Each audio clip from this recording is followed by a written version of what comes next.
They say that truth can be stranger than fiction. Well, sometimes religion can be stranger than both. Today, I want to talk about 3 groups whose beliefs have been called a little extraterrestrial, including one with which I have some fairly close personal ties. My name is Lili Wilkinson. Let's talk about sects.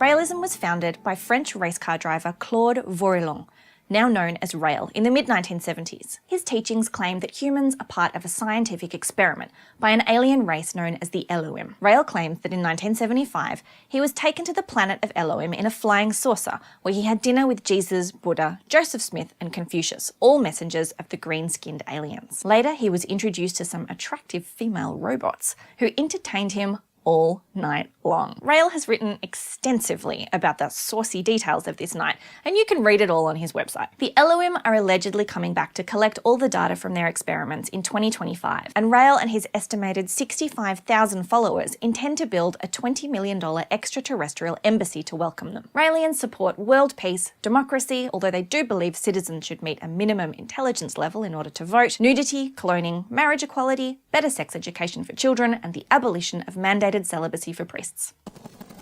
Breatharians believe that humans can survive on sunlight alone. No food, no water. Australian breatharian Jazz Moheen claimed in the 1990s that she could go for months and months without having anything at all other than a cup of tea. In 1999, she volunteered to be monitored closely for a week by a 60 Minutes crew without eating or drinking anything. After 4 days, the president of the Queensland branch of the Australian Medical Association recommended the test be cancelled, as Jazz Moheen's vital signs indicated that she was at risk of kidney failure and that 60 Minutes would be liable if she died. So, where does the extraterrestrial stuff come in, I hear you ask?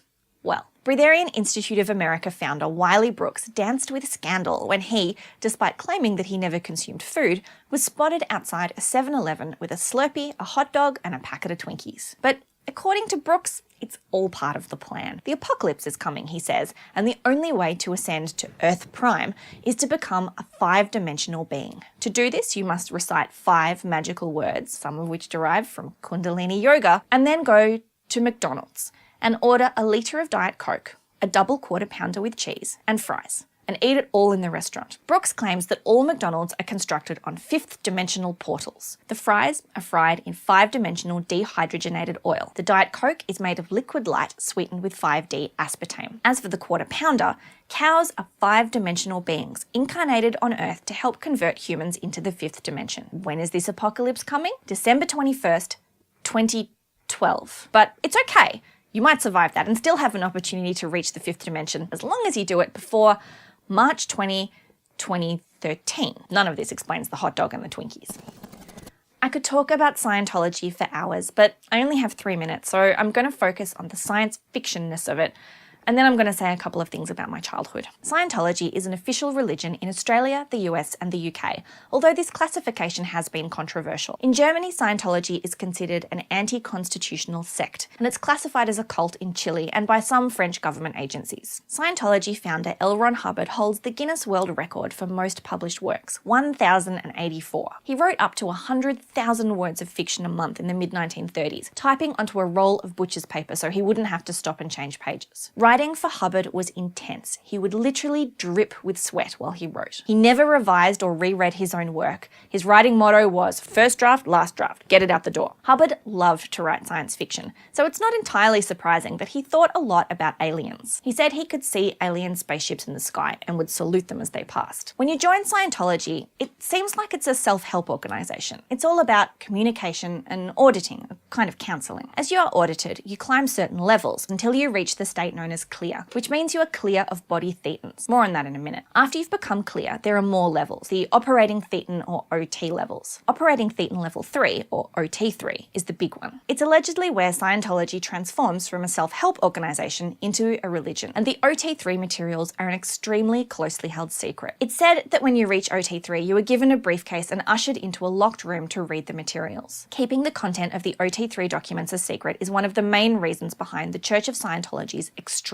litigiousness. So I'm going to be careful here and make it clear that the materials are copyrighted. However, many ex-Scientologists have shared what they claim is the content of the OT3 materials, rephrased in their own words. Here's the gist of what they claim. 75 million years ago, an evil god alien called Xenu was in charge of the Galactic Confederacy, a civilization that was almost indistinguishable from 1950s America. In order to prevent an insurgency, Xenu transported many of his citizens to Earth, then threw them into volcanoes and blew them up with H-bombs. But the souls of these people, also known as Thetans, left the bodies. So Xenu imprisoned the souls in a kind of cinema, where they were implanted with false memories, what we think of as our own historical events and all Earth religions. These Thetan souls then floated around aimlessly for a few million years until humans started evolving. Then the Thetans took over the bodies of the humans, becoming body Thetans. According to Scientology, these possessions are the source of everything that's wrong with humanity, trapped in a cycle of violence and annihilation, and it's the work of a Scientologist to clear him or herself of their body Thetans, and to help others do so as well, to clear the planet. In 1986, Scientology leaders announced that L. Ron Hubbard had decided to drop his body and continue his research on another planet, but that he would one day return. Many of his special research materials are still being held for him in locked vaults in top secret locations, often just a bunker with an airstrip in the middle of nowhere. It's rumoured that one of these secret bunkers has a massive symbol carved into the desert floor,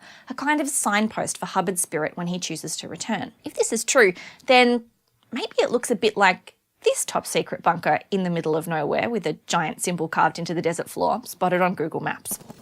Here is where it's going to get a little personal. The book I've written, The Boundless Sublime, isn't about Scientology, but Scientology is part of why I wrote it. My grandparents were Scientologists. My great-uncle was the 70th person in the world to go clear. He's also the guy who built the world's biggest rocking horse. In my research, I found an article that L. Ron Hubbard wrote about my grandfather and my great-uncle, about what a great job they were doing spreading Scientology around Aussie. It was a weird thing to find. But when I was a kid, Scientology was just this thing my grandparents did. Sometimes when my parents weren't around, they'd try some of the techniques or jargon out on me, and it was so boring.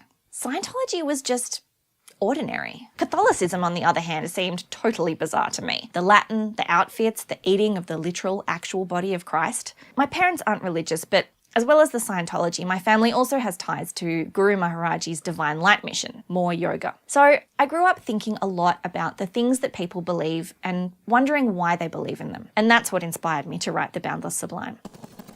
Thanks for watching Let's Talk About Sects. References for this episode can be found down there, and if you want to know more about The Boundless Sublime, you can click there. Come back next week when I'm going to be talking about sects, drugs, and rock and roll.